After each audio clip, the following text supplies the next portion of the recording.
again.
What is up, big dogs? You're muted, bro. I said, where'd everyone else go? Oh, there's yours. World's longest fucking intro. Holy moly, bro. I hate them 2 minutes. On the edge of their seats. Jeez. We have to show them our new pizzazz. We're so cool now, you know? Mm-hmm. They need to see how cool we are. I like how we have kind of like the red, white, and blue, which I was going to say is like the American flag, but my dumbass is like, no, it's kind of like the collective logo that's right over there. So yeah, we're really showing off the patriotic colors of the DPRK. Hello, and welcome to the best comedy podcast on this side of the internet. That's cringy to say. That sounds like something a Redditor would say. That's something like an incel whose Like and initials start with subscribe. MC would say. Like and subscribe. Smash that notification bell to get more collective content. Mm-hmm. Make sure you hit it so you never lose it. You never forget to see a new video when it goes live. Not this. What was that? Let's go, bro. Now I can see the chat. I couldn't see the chat. I don't know. It was cool though. Sponsored by. Did you guys see me doing a little dance for you guys while the song was going? No. No, I couldn't see anything. Bro? Losers. I just heard you laughing, even though we told you to be quiet. Bro, I was laughing because I was like, I was holding something. The boss is here. Hush. What's I that? said I saw it. Oh, you saw it. I had something in front of my head, and like as the beat was going, I was like, it was a beautiful dance. We can probably no, I was doing a dance for you guys, and you guys weren't listening. That's. I'm sorry, brother. You know, that's the price we have to pay. You know, sacrifice. All right. All right. Goodbye, boss. Oh, my picture is low key scary. Yes. Yeah. It is. That's I like different it that podcast. way. That's the After Hours podcast that we're not associated with. Bye, boss. I'm so disappointed that Larry's not here because I had something really unique I wanted to show him because I thought he would really appreciate it. Oh, you never know. Maybe he'll come in. Maybe he'll come in late. Yeah, Lumpy, if you want to bring up the our second musical number of the night, ladies and gentlemen, and those beyond the biggest friends of Anthony Blinken. Anthony Blinken.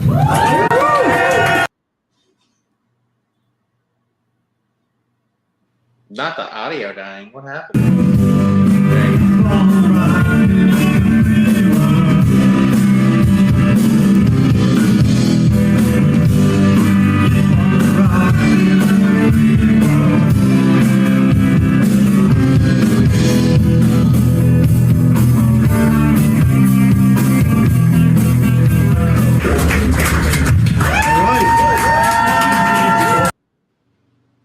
That was a nightmare. So the context for that was horrendous. What? How dare you? So yeah, basically, Anthony Blinken was hanging out with a bunch of Ukrainians. So they gave this whole speech in the beginning where they're like, Anthony Blinken is our friend. He's fighting for freedom, democracy all around the world, and he gives a speech on basically how, as long as they keep funding Zelensky, they'll keep the Russians at bay, and all the other brown people in the world can die. Yeah, nothing really substantial. Nothing of assistance, and he played rugby in the free world, unironically. I struggle, right, with many things. But one of these things in particular is, like, when I wonder, like, do these people really know what they're doing? Like, do they really believe in what they're doing? But when they're playing Rocking in the Free World, they 100% are like, yeah, they believe. They thought they cooked there. They 100% were under the impression that they were spitting facts and that everyone was going to love everything that was happening right there, and it was going to turn the tide of public opinion. Exactly. Yep. But like our friend says over here, dismantle NATO. That's the only thing that we can really dismantle the imperial apparatus. Anyway, you misunderstand. As a Vlachek, we need to introduce every country into NATO.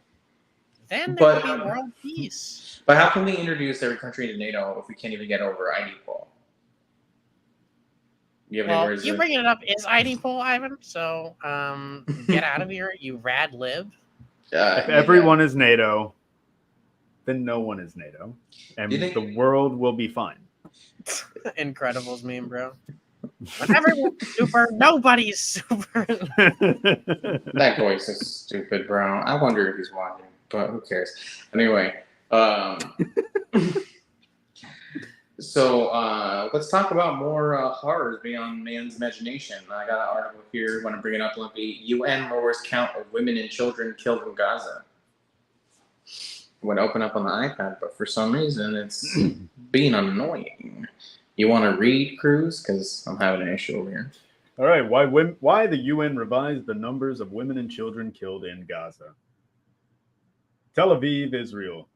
The United Nations says it revised down its tally of women and children killed over the past 7 months in the Gaza Strip as the health ministry in the territory confirms most, but not all, the identities of the casualties. Despite its revision based on identified deaths, the UN maintains that the Gaza Health Ministry's overall death toll of more than 35,000 people killed in the ongoing Israeli military offensive in Gaza is reliable. Here's a closer look at the figure.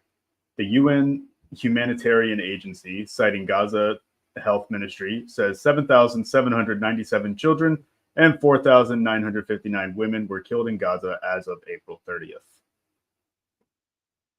Ooh. Will you donate?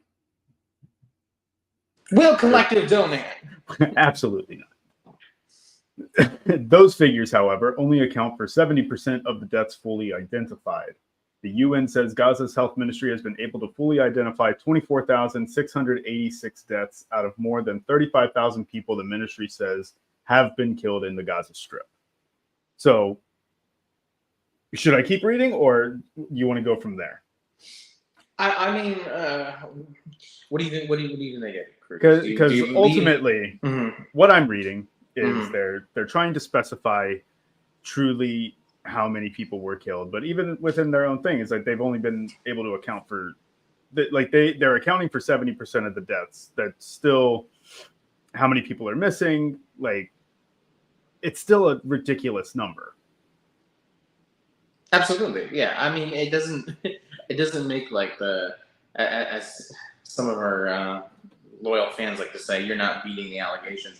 It's not beating the genocide allegations. You know what I mean? Like, yeah, we're getting up maybe a little more specific, where it's like, okay, this is truly the number. One was still too many. Like, yeah, I mean, so there was like, it's just a lie. It's just like literally a bold-faced lie to say that they lowered the numbers. All they're doing is saying the ones that they have fully identified as 100% being. This is who that person was. You know what I mean? Yeah. Like, they know exactly who it is. They know where they lived. They know like their name, all that shit, right? They know everything.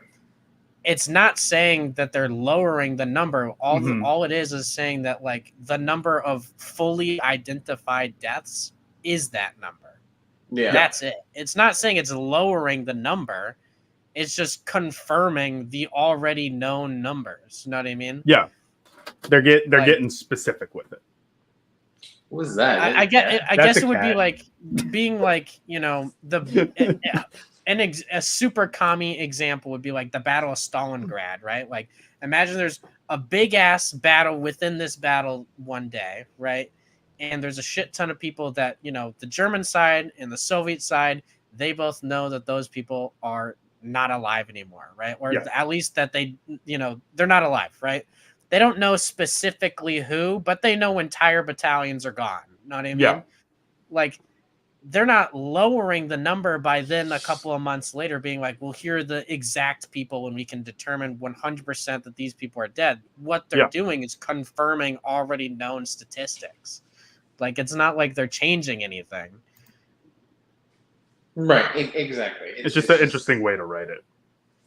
Well, it's a 100% specific way to write it. The whole goal is to downplay the deaths of Palestinians.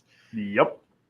Yeah, exactly. And Zionists, the Biden administration, they're going to run wild with it and be like, see, I mean, it's not that bad, guys. We only did a little genocide, not a big genocide. Like that's what these motherfuckers are doing. The genocide's not as bad. Right, exactly. I mean, like a closer, like low key, like high key, a closer 1-to-1 would literally be like if it's right after World War II, they're like confirming the deaths of Jewish people, right? Yeah. During the Holocaust. And they're like, well, we've 100% confirmed it was, 5,990,000 people. Suddenly, some Nazi website today would be like, they've actually lowered the number by 10,000 people. No, they didn't. The number is still 6 million or more. Like, it's still well over that. It's just confirmed as of the study that was done at that time, 5,990,000. You know what I mean? Right. And you have to also account for just margin of error.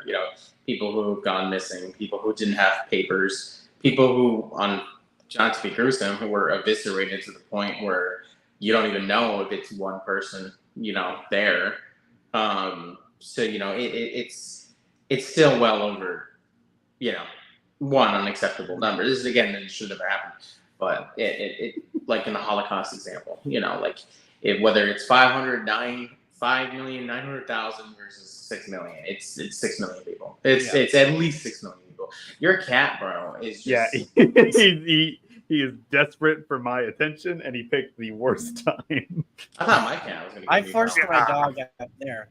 But like this literally happened a lot with like American pilots during World War II in the Pacific.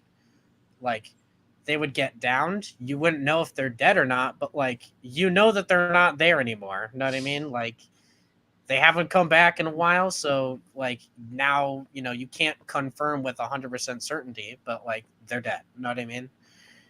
Right, exactly. Also, like when it comes to just like war statistics in general, like a casualty doesn't always equate death. Yeah. As a fatality, It could just mean severe enough wound or death that obviously death or severe enough wound that removes you from the front.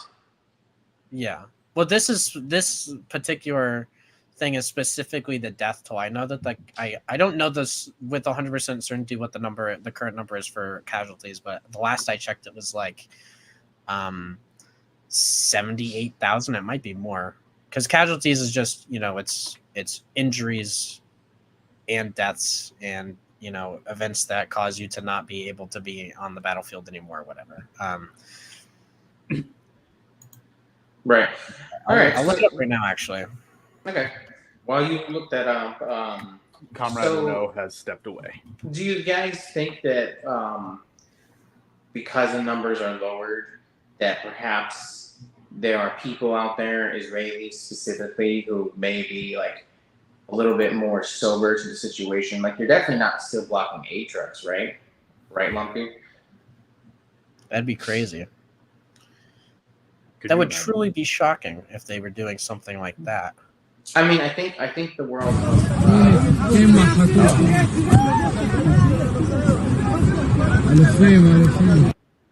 אנחנו במחסום תרקומיה. תראו, חבר'ה פה, לא מפחדים, בחורות, בחורים. איזה יופי. אוכלים את המשאיות של החמאס. איזה יופי. באמת אלופים, הגיעו לפה בבוקר, ב7 בבוקר. לקחו את כל הסלעים וחסמו את הכביש. דקה אחת אני יוצא, חברים. המנצח לא מפחד בדרך ארוכה. نعم الوكيل يعني فوق ما بخربوا وبضروا المساعدات.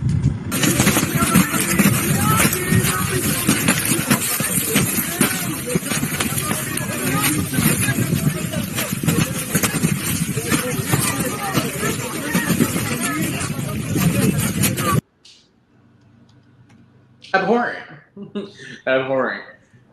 This is what happens when you have a fascistic society. When you have a society that conditions its citizens to believe that their enemy are less than people. I cannot think of a rational person who would, even to like an enemy, like just like, let me just destroy stocks of food and clothes and medicine. Like it's such a, even from a logical standpoint, such a crazy thing to do. But these people are motivated and protected in doing so by the idea. Yeah, absolutely. And it stems from that belief and just the general structure that Palestinians are not people and that everyone in the Gaza Strip is a Hamas and therefore a terrorist and therefore needs to die. So yeah, I mean, that's what Bill Maher said, so he must be true. Bill Maher is the voice of our generation, so Did you guys see that Bill voice of every generation, frankly. Oh, that guy? I'm sorry, my mistake. What is the other guy? It's not Burr, is it? Bill Burr? Am I thinking of Bill Burr, the bald guy? It was Bill Burr and Bill Maher. Oh, the boss is here. Oh, the boss is gone. Yeah, Bill Popped out, Burr Jump scare. was jump scare. Bill Burr was giving Bill Maher so much shit on that podcast, Quick Diatribe.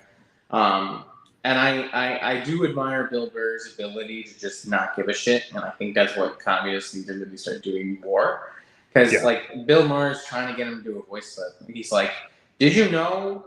Or he's like, "What do you think of these protests?" And Bill, whatever, the other Bill is like, "Yeah, I think those kids are brave."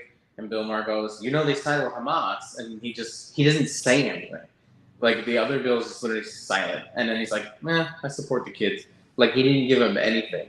Mm-hmm. And for someone like Bill Maher, that's such a like, that's like one of the worst things you could do on his show towards him is just like to not give him anything. That is catastrophic for Bill Maher. Is just not to get that clip because that's the whole reason for his show's existence is those clips. Well, he got the fucking clip. He got the clip. It's not what he was, not the one he was looking for, bro. Mm-hmm. He got cooked. Yeah, exactly. Yeah, exactly. If he didn't really get cooked. He got like broiled. You know what I mean? He got boiled. a nice simmer. Yeah. If you have a chance, Lumpy, if you find it, throw it up. If not, don't worry about it. But going back to the aid real quick. Yeah. So like I know some goofball either in the future or lurking here is going to see that clip that compilation that Lumpy put together of Israeli settlers destroying Gaza aid, and they're gonna run with some anti-Semitic nonsense. And it's kind of like what we were saying last episode, the episode before. This is not it has nothing to do with these people's in particular religion. This is what happens when you grow up in a fascistic society, when you are conditioned to believe that the world is somehow against you and they are less than human.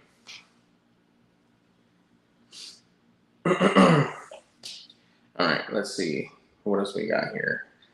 Boys and girls. Did you guys see that? Let's see if I can open it on my end. Let's see. I know we have a list. There's so much going on in the world right now. We got a lot here. Boss, remind me who was this person who, what's it called? Resigned from Biden's cabinet. I don't know why their position is failing me. Yeah, she was a appointee. Hold on, I have it right here. Somewhere. I have the Bill Burr clip pulled up, but I first pulled up like a 7-minute one, so I didn't think you guys wanted to see that. Yeah, no, this is just a quick little bite. Little nibble, little morsel, a little sliver. God damn it, there's too much stuff here.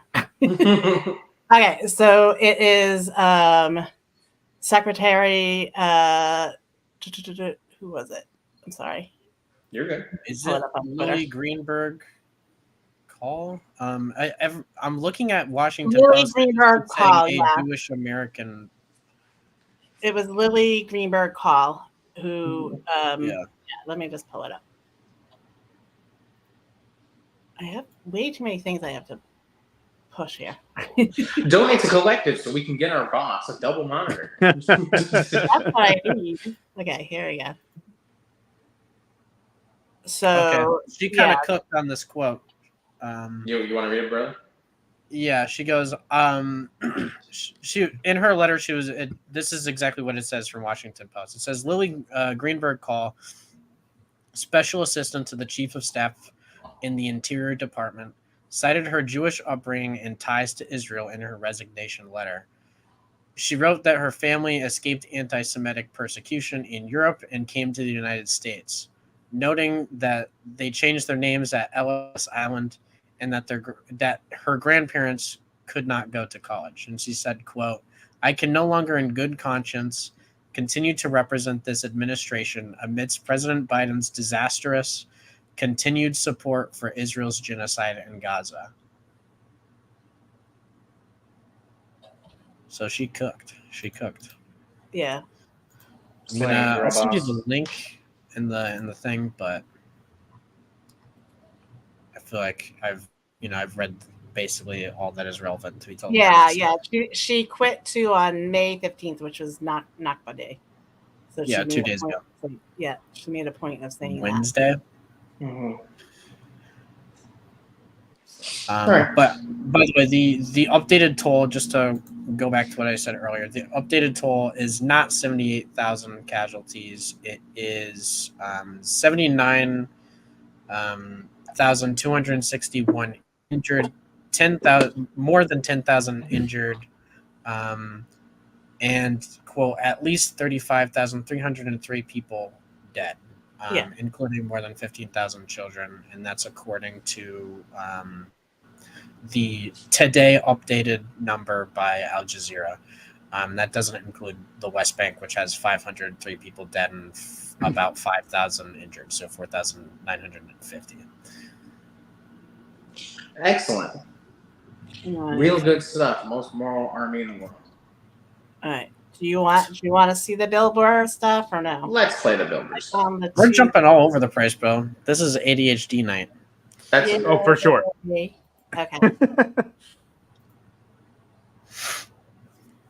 Hold on.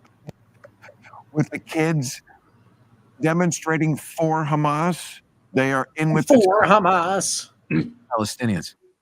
Well, it's sort of. Why are you? I'm on the side of the kids. Yeah, that's easy to say. You know, no one wants to see kids dead. This is a war. That was very brave of you to say. This is a war. Pat yourself on the back. It's easy to say I'm for the kids. Who's not for the kids? Well, it comes down to real hard-nosed decisions. Like a country. Stop talking like you're a general. A country got attacked. Israel got attacked. I'm not saying that they didn't have a right to go back. I'm just sitting there going like, how do I look at what? We're the only country in the world that they get attacked, and then as soon as they counterattack, it's like, well, we got to stop this shit now. Don't attack them. There's a very simple solution to all this problem in the Middle East. Stop attacking Israel. Hey, you Stop just solved attacking it. Israel. You just solved it. I actually There did. you go. That's fantastic. Anyway. All right. We don't need to get onto that. Let's go to Russia and the Ukraine. How do you solve that one, Bill? Let me hear your hard-nosed decision about that. Well, let me ask you a question. How is war still legal? All this shit that's been canceled. Legal. Why is that still fucking legal? Would you like a real answer to that? Because for something to be illegal, you have to have the capacity to enforce it. And you can't enforce against war, or else you have to go to war with the country that's going to war. And we don't want to go to war with Russia over Ukraine. Jesus Christ. What would be the sense of making it illegal? Oh, that's really going to stop Putin. No. To stop people from going to war, you have to also put boots. Can't sit down and talk it out. Why can't Putin do a podcast with the head guy? Like, you just solved the Middle East on a podcast. Why can't they solve what they're doing on a podcast? This is why this is not your thing. Make some hard nosed decisions. It's not your thing. It's what you. It is my. It isn't your thing. This is not your It isn't. thing. You're like that guy that has a fantasy football team and thinks he's a fucking GM. No. That's exactly what it is. Like, why am I fucking listening to you like you've done something? What have you done in war? It's just so good, bro. It's so better good. than I remembered. I love at the beginning where he's like, they're for the Palestinians.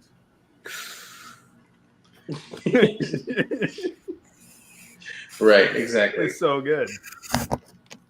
No, it's incredible. Looks like we got a surprise addition to the potty pod. Come on, my friend. You gotta get a PFP, bro. You gotta get a PFP. I don't want to look at that. Where's your communist animal? Get it out of here. You're muted, brother. Little mama. Hey, sorry guys. I'm in There you here. go. What's up, Saxon? What's up, Camera beautifuls? on. You know what's crazy is the other day I went to send this podcast to got distracted. I went to send this podcast to one of my Muslim sisters, and I was like, "Yeah, you watch it." And then it's like the one episode where me and Morty are like, "Yeah, bro, just like spread it." And I'm like, "Oh no, like this is not good, bro." Like, but they thought it was funny, so whatever. We got. They're like, "Are you It's a sure great this is a introduction. Marxist podcast? You guys are freaks." The comradely, affection, the comrade kiss. The fraternal smooch. Yes. What's up, Jay? What's going on? Oh, just have an entire house full of Mexicanos, and so I'm just hiding away in my room right now. Very cracker of you, but I as a Mexican myself, I do understand. Sometimes it is needed retreat. Did you just use a slur, Ivan? This is ID poll. Yeah, I did ID ID poll. Morte, what is your thoughts on ID poll? On identity politics? Uh-huh. I mean, I don't have really too big of a deal about it. Like, I kind of, it's related to, like, when people pull that identity politics shit, like, it's like kind of a self-tell that they're just kind of like a class reductionist in a way. They're just like, yeah, well, you always bring about your race, your identity, or your gender into this. When no. That's just kind of where my brain straight goes to. Like, okay, these are some class reductionist clowns, and of course, we want the proletarian working class, to be organized, but at the same time, there's elements and there's identities within the working class that that are marginalized people who are oppressed, and to just avoid that, ignore that, and to kind of push that to the side, I think it's foolish. Yeah, and then move on. You gave such a serious answer. I know. I'm sorry. We're just joking around, but man, I've been hearing that oddball shit. I loved it. No, Mert is the only one who takes the podcast seriously. Brother, show your face. Chat, vote. Turn your camera on now. It's like super dark in my room. Like I Turn it on. Even better. It's as dark as it was. What is as dark the as power of linen? I'm hitting you with linen. Turn your camera on. Where'd you get that from? Did you just pull that out? I need to know where you got that. What? Yeah, and why is it styled that like that new portrait of the king? This is wacky. This is the new one. How did we convince 42 people to watch this shit, bro? I don't understand. I don't know. Humana. That's my guy. Wow. Wow. Buzzwing. Let me get a coin that let's has keep Lenin's going. face on it. I like how last Let's week get back we into had, it, gang. We had Pokey Crete on, and after the show, Larry messaged our private chat and was like, "That was a really good episode, guys. We're getting so much better." And then without him, we're just like a bunch of fucking animals. We just fall apart. around We're screaming. ADHD. Yeah, we can't focus on any one topic. We're jumping back and forth. Mm-hmm. Listen, the issue with dialectical materialism and the Chinese state is, I can do Larry. I can pretend. Yeah. Hey, There's King, bro. There he is, bro. Oh, see, that angle's fine. Yeah, turn back the way you had it. Oh, we got turn it back on, bro. We want to see the palace, bro. You're muted, big dog. This is a goofy episode, bro. And we're getting more views. Unmute yourself, bro. What are you doing? Can't hear you, bud. Oh. Bro, we got the fucking technical difficulties over here. Hold on. Change this episode to technical difficulties to title. Brother, we can't hear you. Turn your mic on, bro. You're muted. There you go. Bro, Thank you. I literally can't hear you guys Muffin, when my camera's on just because Okay. Your mic. Yeah, your mic. I'm on my phone, guys. I'm a poor. Sorry. That's okay, brother. Me too. All right, you can go back to all right, I'm gonna turn off my camera. Sorry. All right. Okay. That was fucking tomfoolery right there. Jeez. Fantastic. Mm-hmm. At least we got to I see see your this face. is kind of like a goofing around type of pod, though. I'm sorry, I'm late. It wasn't, and it's just gotten worse. Hey, pay attention. Let's get to it. Get back. Get True. back All to the right. game. We do have some stuff to talk Or about. I'll have to 'cause start snapping at you. All right, There is stop. like genuinely stuff going on. All right, so wait. Before we get there, let's do question of the week. So question of the week. Again, I don't know where Larry is, so I'm gonna wing it real quick. Basically, what's up, boss? Hold on. You didn't want to do Jump the scare. that stuff, or do you want to do that after question of the week? I didn't want to do what stuff?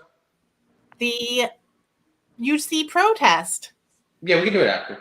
Okay. Yeah. All right. No worries. Well, let me Little add. foreshadowing. I have to quickly go through a couple of slides. Okay. Oh, okay. I see what you mean. You had the whole thing. All right, cool. So, question of the week was basically like, what is commodity fetishization? So we got two answers here. One from Czar. Shout out Czar and shout out Chico, both members of the Discord server, both awesome comrades. So we said basically, if you get the itch that you must buy X that's not essential for life, then you're fetishizing. So, okay, I'll give a good example. I have an iPhone 13. Mhm. I got it 3 years ago. It's paid off and everything. So, commodity fetishization is basically this need that, like, I have to buy the iPhone 15. I have to buy the new one now that I'm done with this one, even though functionally nothing is wrong with this phone.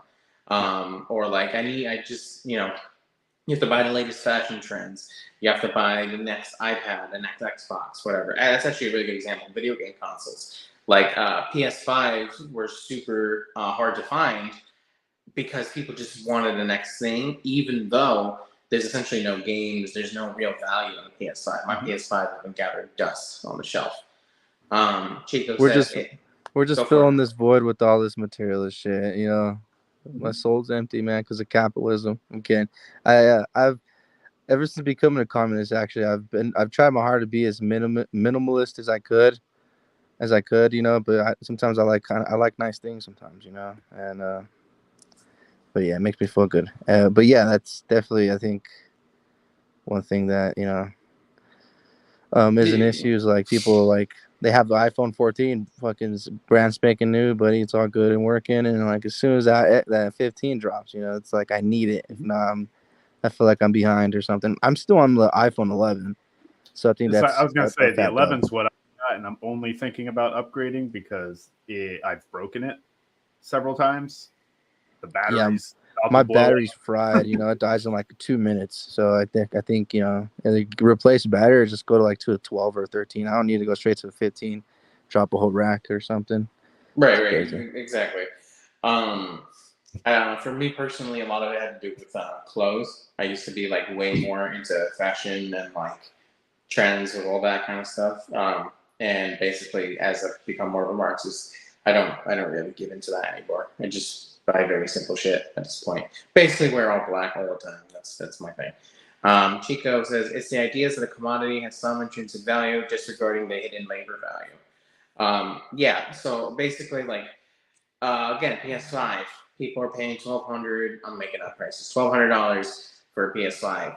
So it's not. People are not considering how much it actually costs to produce that item and what cost value you're going to get from it. Instead, you're just focusing on, I need this $1,200 because I need to be able to buy the new thing. I would say I have an example from my real life. Back in the day when I worked at Best Buy, and the original Wii was first coming out. We had people lined up and fighting to get that thing, and most of them weren't even trying to play it; they were trying to sell it because they knew they were going to be able to turn around and sell it for. I think one guy sold it for like $1,200. Mm-hmm. And that is one of the consoles that most people played for a week, and then it just collected dust. But for a little while, just the idea of actually having the Wii, the hottest selling item for that Christmas season, that was enough to basically kill each other over. Mm-hmm. I also another example. What did you just bring up? Did you bring up Black Friday just now? Not Black Friday in particular, but Black Friday definitely part of it. And Black Friday, Yeah, I was gonna bring that up, man. Commodity fetish. I worked retail when I was a kid, like 17 to like 19. I worked at Walmart, and every Black Friday, it was a war zone in that Walmart, in that little supermarket. It's crazy, you know. There was like, and we've all seen those videos that come out after every Black Friday and stuff. You know, it's wild. I mean, I never really got it. I mean, I was more so the type of person to wait to see what's left over from Black Friday and get that shit like on a 50% discount. I got my Xbox right after Black Friday. It was like the original one, for like $100 or something like that, $120. I was like, sweet. Yeah, but for a lot of people, they don't even realize that, like, more often than not, they're not even like saving money, especially on things like Black Friday. It's more like you still spent $1,200. You just didn't like, you know, as opposed to what, $1,300, $1,400. Like, you still spent that money. You're still making them that profit. But you know, we move on. All right, you want to touch on if you have a video, Lumpy? Yeah. we can play it. I didn't know if This you concept had it of on deck. commodity fetishization.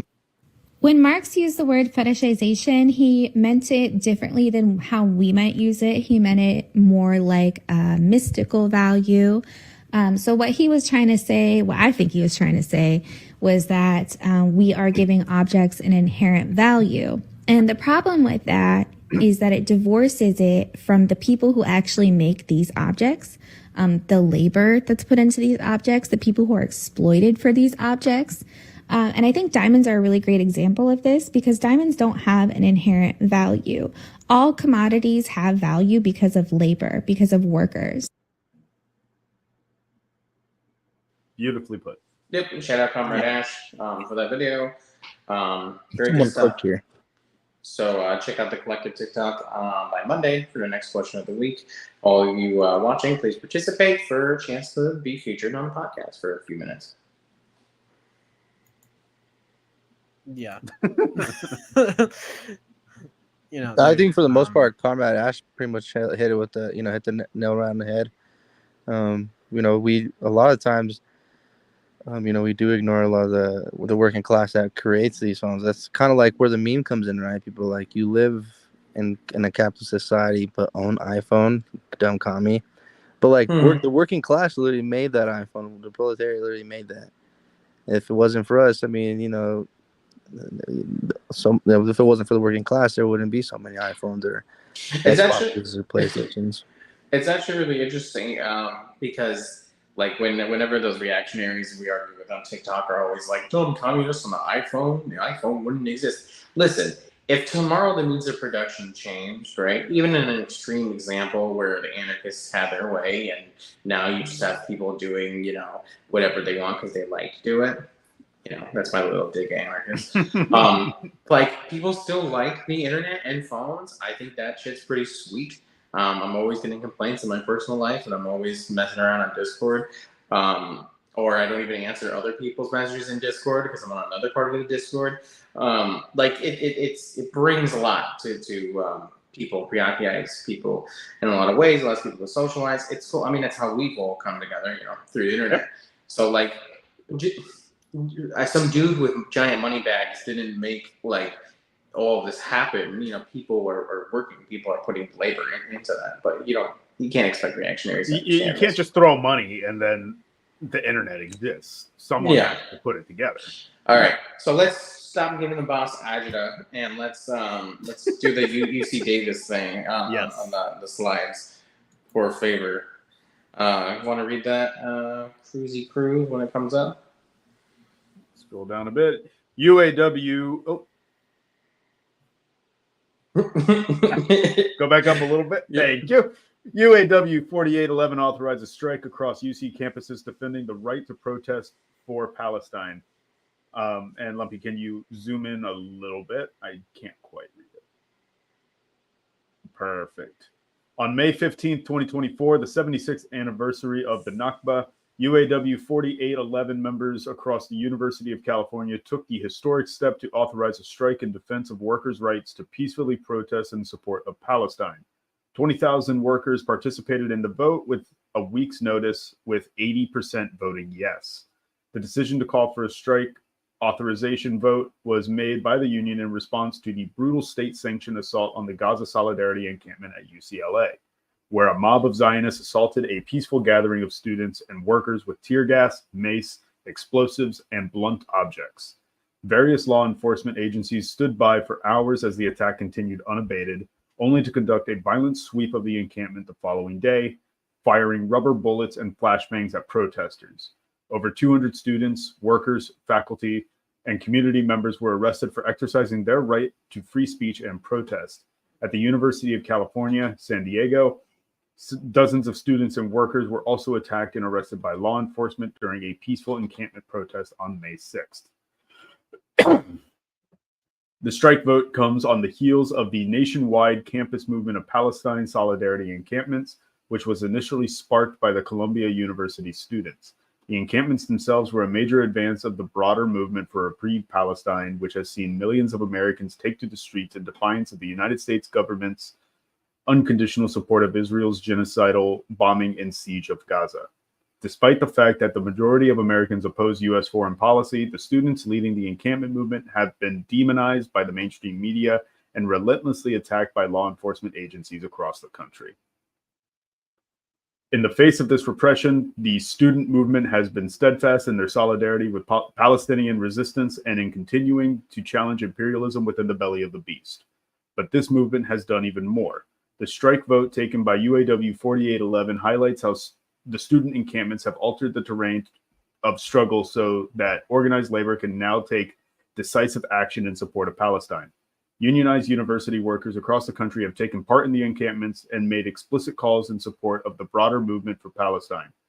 Elected leaders of academic workers' unions at Columbia, MIT, USC, the University of California, and more have been at the front lines of the dramatic encampment struggles, experiencing firsthand and at their workplace no less, the draconian repressive measures taken by right-wing Zionist mobs, university administration, and the state. The scale of violence at UCLA and UCSD in particular provided the immediate spark for UAW 4811's historic decision to authorize a strike. But there is also a wider context which empowered the workers of UAW 4811 to take action. Baller. Yeah, so basically, plain English, we touched on this a little bit in our last episode, that basically the UAW is the only major union in the United States that is actually making a political stance in order to protest the U.S. government's support of the genocide against the Palestinians. It's a pretty big deal. And this is where it's important for communists and Marxists to understand that you're going to have to work with people who are not always politically aligned with you. A lot of those people in the UAW union are going to be at liberals at most, and more than likely conservatives. If you just look at the kind of jobs and skills that these people are going to have. That is where it's imperative that while we support those people in their praxis, because one, is the right thing to do, two, it goes against U.S. empire, three, this is how you convert actual working class people into being Marxists, into being communists. You know, we spend a lot of time on here making fun of, you know, goobers on TikTok or Twitter, the MAGA communists and such. This is where there's a lack of understanding. This is where principled Marxists have to be involved. And if they have those skills to be able to work and join these unions, this is when they need to be able to do that in order to start to get these people to move to the left, so to say. This is not something that's going to be done overnight. This is not going to be something that's going to be done very easily. You're going to lose people along the way. But a union making this big of a political stance, I've never heard of anything like this in my lifetime. It's pretty significant. What are your thoughts, boys? So my initial thoughts is that this is really good. So me personally, at least when when I was really organizing with the other organizations here, I don't want to shout them out, but other organizations here in my state, we would always, we had a few people who were part of the God damn, I forget the union's name. But anyways, we would always, call comrades. I think it's great that unions are, showing solidarity. I think unions should more often show solidarity. And I think in real life, organizers should always try to make connections, create allies, and build that solidarity with any union that you have in your area, because those are working people, again, those working class people out there supporting your cause. Showing solidarity is great, and also, like I would say, it's a good way to go out there with your with your Marxist propaganda, and just kind of get some more comrades on your side, and build some create some more communists. Oh yeah, Teamsters. The Teamsters Union here in my state, they participate with a lot of IRL activism, and they come to a lot of direct actions. We always try to get in a lot. Me personally, when I was doing some heavy organizing IRL, we would try to get a lot of construction and carpenter, electric unions out. Get some Sparkies out. But I think that's a great strategy to take, and I think it should happen more often. And if you are organizing IRL, and even if you aren't in a union, join one. If not, it's okay. Make some friends in the union. Talk to some people in unions. You'll be surprised. How how many people in unions are willing to support, as long as they know where the direct actions is. And also there's like social media is really powerful, like Instagram. There's a lot of union Instagram pages, that are out there. They also do direct actions. Follow them, message them. Just get in contact, bug them a little bit. Try to get them to come out and show solidarity to like your Palestinian protest or your direct action, your mutual aid, whatever it is. Because unions they could be super strong, they could be super useful, and they could benefit you and your organization a whole lot. You could probably get some more members, turn them into commies. It's a win-win. I think I love to see it. And overall, I think, and I'm hopefully, throughout the next few months or so, the next few weeks, we see more unions coming out to show support. I do know that the Teamsters out here in my state are going pretty ham. They're showing a lot of solidarity. It's pretty good. I don't know if you guys have Teamsters in your guys' state or not. Yeah. But over here they get crazy. It's pretty cool. Good to see. They're all in Amazon warehouses, I believe, or FedEx. One of the two. I think we're seeing a exponential politicization. There we go, bro. Politicization of unions, right? That ultimately will serve us, because it's not as just kind of centered around just specific labor issues. It's very integrated, I guess, or beginning to become progressively more and more integrated into issues that are happening in the United States, specifically with Palestine. So I think it's definitely good to see that this is happening, because they do have the general strike that they're planning for 2028. So I think this is definitely very good for I guess getting a lot of the members of unions to be on our side, I suppose. For sure. I'm looking at you, Ivan. You're like, the contradictions are getting our favorite thing. Hey, that's the essay look, bro. The higher talked it down to the full. Yeah, exactly. It just goes to show you that you can't outrun this. You can't avoid it. If you might not be into politics, but politics is into you. Okay, you cannot move away. I was talking to somebody about that today, and they were like, "Yeah, if Trump gets elected, I might move to Canada or the Philippines or something like that." And I told them, you can't outrun it. You can't. It's like, then what? Yeah, right. Like, then what? Like, it's going to keep happening. The contradictions keep contradicting. We should make, for our 100 episode special, a compilation of all the common things we've said, because there will be so many clips of me saying the contradictions. The contradictions. Yeah, exactly. But yeah, thank you for that. The app session, real quick. Huerte and Cutie, you can't avoid it. Your workplace is political, whether you like it or not. So, speaking of worsening contradiction, let's talk about New Caledonia. So, did you guys know about this place before these news pieces started hitting? Because I honestly did not. I knew. I'll be honest, I didn't. I knew of the place. I knew about it, but it wasn't something that was really on my radar as things to give a fuck about. I'm gonna be totally honest. Right. So I'm gonna. I know the indigenous population. They're like the Kanak people or something like that, or Kanak. The Kanak. Yeah. So I'm actually gonna read. I'm gonna work a little backwards just to add a little bit more context to what New Caledonia is. So if you scroll down to long running problems, that's where I'm gonna be reading from. And then we'll come back around. I'll start reading while I scroll. Long-running problems. New Caledonia, which has a population of nearly 300,000, lies between Australia and Fiji, as one of France's biggest overseas territories. Read that as colonies, because why France all the way in Europe and this island all the way out in the Pacific. Okay. About 17,000 kilometers from Paris, the territory is a key part of France's claims as a Pacific power. But the Kanak people have long chafed at rule from Paris. Denise Fisher, a former Australian consul general in New Caledonia, said she was not surprised at the violence of the past few days and told Al Jazeera it showed a real and fundamental breakdown in the way the territory is being managed.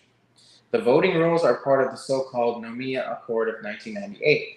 Under the deal, France agreed to cede the territory more political power and to limit voting in New Caledonia provisional assembly elections to those who were residents of the island at the time.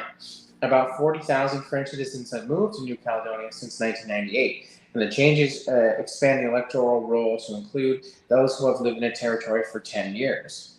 The Nomia Accord has also included a series of 3 independence referendums, with the last one taking place in December 2021 at the height of COVID. Pro-independence groups boycotted the vote, which backs remaining in France and rejected the results. They have been calling for a new vote.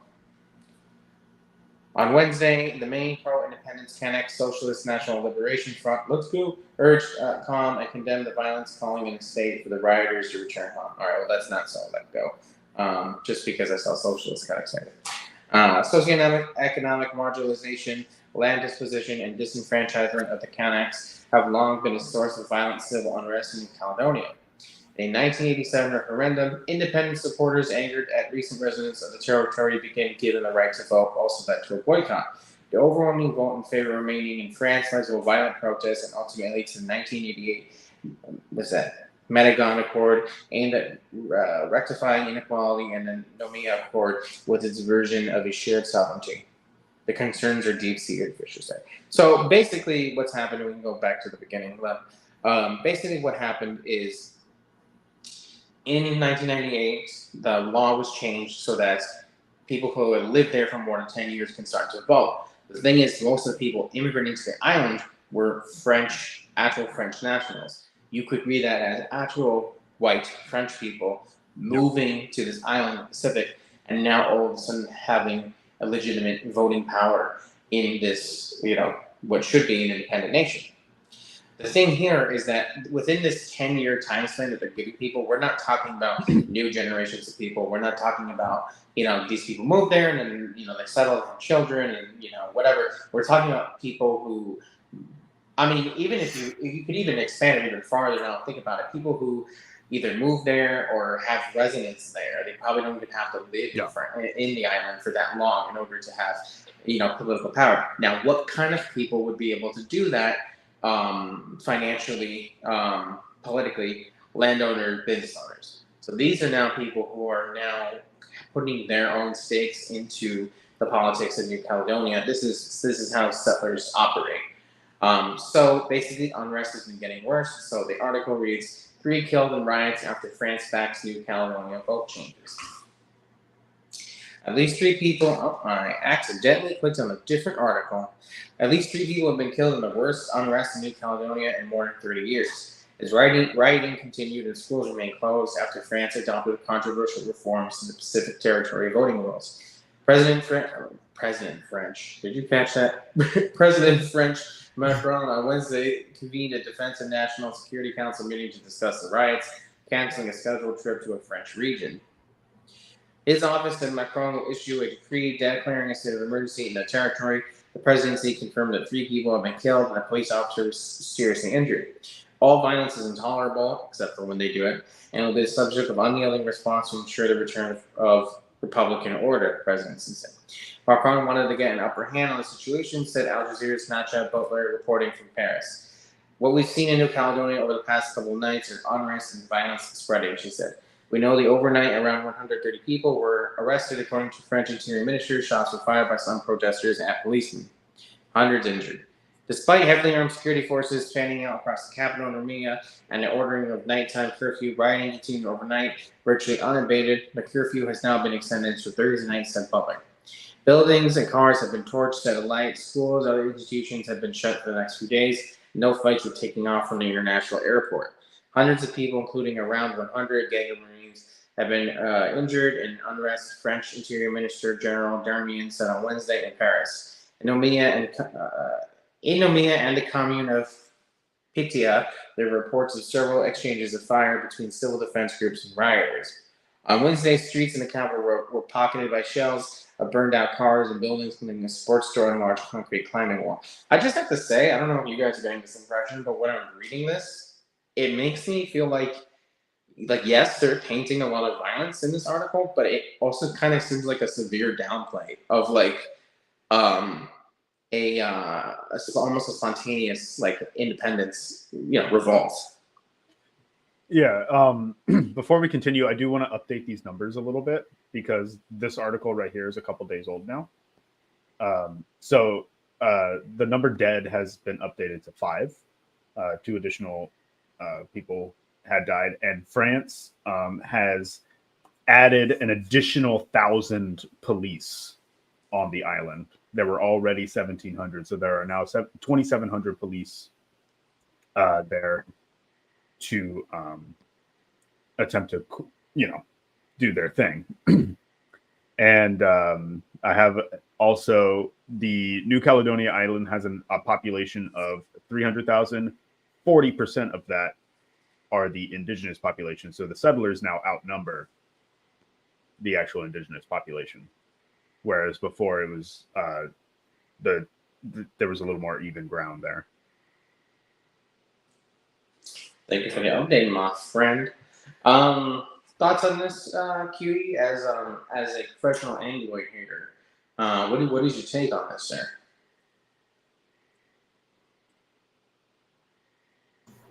I had to watch something. I had to answer a phone call, so I was not listening. But my take is, Fantastic. I don't like angloids. I don't like francoids. And that's just that. I'm gonna have to have maybe you guys update me. I don't know. I wasn't able to listen to this. No, you pretty much got it all. I mean, the French are doing exactly what a colonial empire does, and that is attempt to maintain their colonial holdings when the native population inevitably revolts. What I do wonder is if they're if they have any if they have a communist party and they are indigenous and they're trying to fight for literally their country back as France. It's unbelievable that any of these major Western imperial core countries still have grasp or still have colonies, but they do. America being one of them, Hawaii and Puerto Rico. But it's crazy that we're in 2024 and this shit's lying. We need the working class needs to wake up, brothers. We need to revolt against these demons. But yeah, it's crazy. I just wonder how big their communist party is, if they have one. Currently, I pulled it up, bro. The closest thing they've got is a socialist labor party. Are you talking about New Caledonia or France, bro? New Caledonia. Okay, because I thought you were talking about France for a second. And I was like, bro, they don't got shit, bro. They're Francoids, just like the Communist Party in England, bro. Bunch of goobers, bro. Isn't the Angloids a bunch of trots too? Yes, sir. Yes, sir. Yes, they are. "Quote unquote" Bolshevik Leninists, even though Trot wasn't a Bolshevik. Actually, there are 2 socialist pro-independence parties. One is the Labor Party, and the other is the Party of Kanak Liberation. Okay, so that one is probably chill. Yeah, one I would imagine. All right, so like their little logo. There's a line here. It says, anger has been simmering for weeks over plans in Paris to change the constitution to allow more people to vote in New Caledonia provisional elections. Critics say the move would marginalize the indigenous Kanak people, who make up about 40% of the population, by allowing more recent European arrivals to vote. Exactly. It's the fear of the demographics change. It's France attempting to keep their colonial holdings.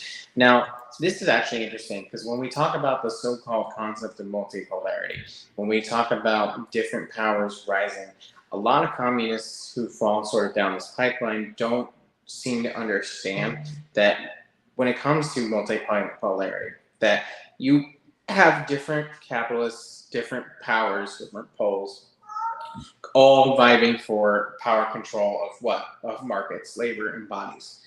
So we can't see this right now because, I mean, we would have to look it up. But I imagine there's probably a decent amount of Kanak people who do immigrate to the so-called mainland. They immigrate to France or immigrate to Australia or whatever, and are more than likely used as cheap labor, as brown and black bodies usually are. So you have France, even though France is not always recognized or seen by the layman as a legitimate political power or an imperial power, it still is. And it is still in competition with the likes of the United States, of Russia, of China. Even if they don't have, let's say, the exact capabilities of, let's say, the United States, with its 12 or whatever aircraft carrier groups, it still has a stake in these markets, in these financial systems. And it will do whatever it needs to do in order to keep its colony. If this gets worse, we should really put a pin in this and really look at this in the coming episodes, in the coming days, because this could easily become some kind of internal flashpoint with not only within the French government but in the Pacific. Of whether or not France can keep a hold in here if the rioting were to get worse. But we also, one second, but we also have to keep in mind that if there is not a sophisticated enough and organized enough party or group on the Kanak people's side, this spontaneous revolt may not, or more likely will not, go anywhere in the long run. What were you going to say? I was going to say there is one important factor that we have not mentioned yet. France immediately banned TikTok. Oh, right. Yeah, I totally forgot. They immediately banned TikTok, which is probably why a lot of people have not heard of this in the same fashion that we've heard of what's going on in Palestine, like what we heard going on in Africa a while back, and various other places around the world. This just, and not only that, but New Caledonia isn't exactly the most well-known place, like we said when we first started this segment. But it's just interesting that TikTok they were just, nope, gone. Don't, nope. Well, I share. mean,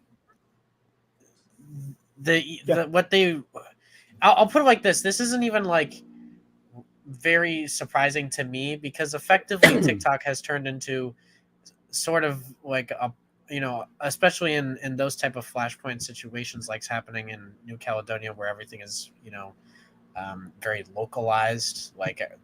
The algorithms kind of get you to be very regional. You know what I mean? So a lot of these people are going to be seeing shit that their friends are posting, right? Mm-hmm. And historically, empires, they shut down newspapers, they cut communications, they stopped, messaging for telegrams and stuff like that. So throughout all history, they've tried to, silence. Eliminate any communication through open channels between revolters, I guess. You know what I mean? Dissenters. But I mean, I think we do have to recognize that France are kind of the goats of keeping colonies. You know what I mean? They still have one of the largest maritime empires. They basically, they never wanted to get rid of them. The British couldn't hold on to them. So they created the Commonwealth program. But for the most part, a lot of those countries got independence. You know what I mean? Maybe not economic independence, but independence nonetheless. You know what I mean? But with French colonies, it was just everything is, economically, politically still tied to France. They try to basically turn these colonies into complete dependent products of France, or if they can't necessarily do that, they try to move in French people. You saw this with Algeria. Yep. So this is Algeria is going to repeat in New Caledonia, because France just literally does not have the capacity to defend this unless they go balls to the wall and they're all right, we're just going to start gunning down people in the streets. And who knows, maybe that's what's going to happen. But I was going to say, when you read this article, it says gunfire between groups and doesn't specify where the gunfire, who started the gunfire. We'll probably never know. However, we do know, as police do, will not hesitate to use lethal violence against rioters or protesters. So I would willing to bet a lot of money that the French police, and I know I did that word, that G word, whatever, Ganger Marine or whatever it is, that's like, for those who don't know, that's like military police. That's like not just, I mean, yes, in the United States we're used to militarized police, but like that specifically is like a sect of the police that are militarized, if that makes sense. Like, yes, you see sheriffs with tack gear and, you know, ARs and whatever, but this is specifically legalized. Yes, these are police who are also act as military. So they're not just like random patrol cops, you know what I mean? And then I want to point out, the boss said something. They said that our comrade Ashton made that diamond video we showed earlier. I think they said they either got one of their accounts banned or a comment deleted because they said F France, and that probably has to do with, you know, you can't say, you know, certain words of TikTok, but, you know, the connection between that and then, you know, France banning TikTok is interesting. And then to kind of break up the drama for a second, this made me laugh. Lame-o TikTok comedy drama has been too fucking much recently. I just got to wash away on the collective podcast reel. Brother, we are the drama. We are the drama. We have you been keeping up? It's me. It's Larry. It's Larry. Because Larry is just, he just wants to do his thing. Larry is figurines and do his theory. He's too base, brother. And then, you know, Larry goes, China not the greatest. Then Stalin goes, or, you know, I'm saying Stalin, but Muerte goes cracker. And then, you know, Ivan and I have to pull up to see what the fuck is going on, because out of nowhere, all the crackers, you know, jump out of the woodwork like ghouls in the fucking night, and suddenly have to start saying crazy racist shit for no goddamn reason. Gotta love it. Hold up. Lumby just texted us and said that word I was trying to say is pronounced, I have to look at it again, gendarmes. Are you fucking kidding me, bro? I know I'm dyslexic, but Jesus Christ, I hate French people. Like, gendarme? Yeah. Fuck you. That's crazy. That's upsetting. You know, I didn't French. even like recognize you not saying it. Because it's such a silly French word, so it's like, hey, we're probably almost there. And it's like, no, okay, now she's here to yell at me. French words are silly. It's because they're a silly people. They're a silly goddamn people. Racist, ID-poor.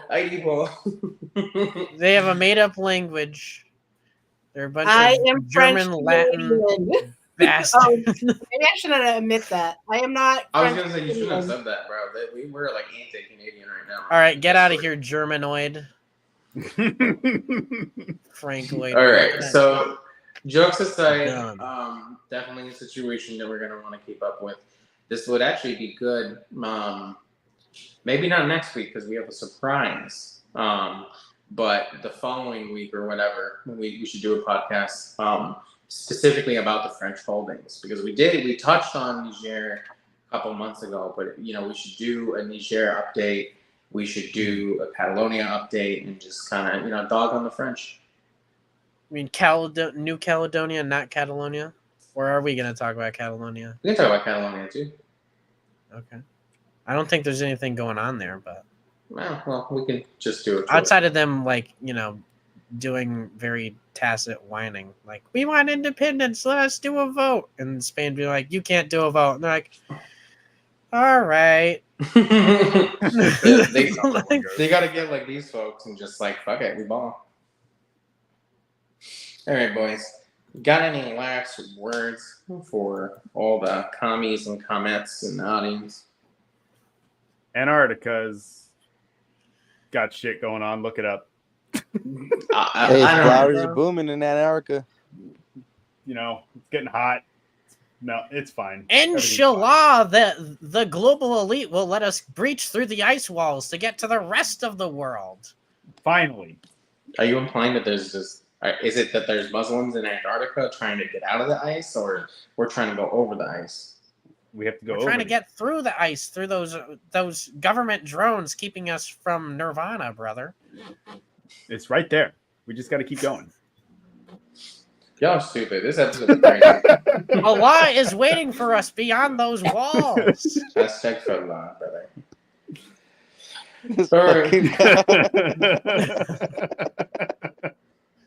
We must Hey, man. smash down the Hey, infidel Atlantis walls. is behind those walls, man. We're shutting this Terratonia, down. whatever the fuck that country they say. Oh, Cut the man, mic. all kinds of Cut the conspiracy mic. theories. Cut the mic. Good night. I love you all.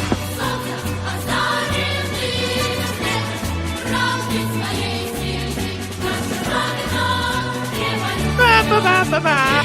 Ba, ba, ba.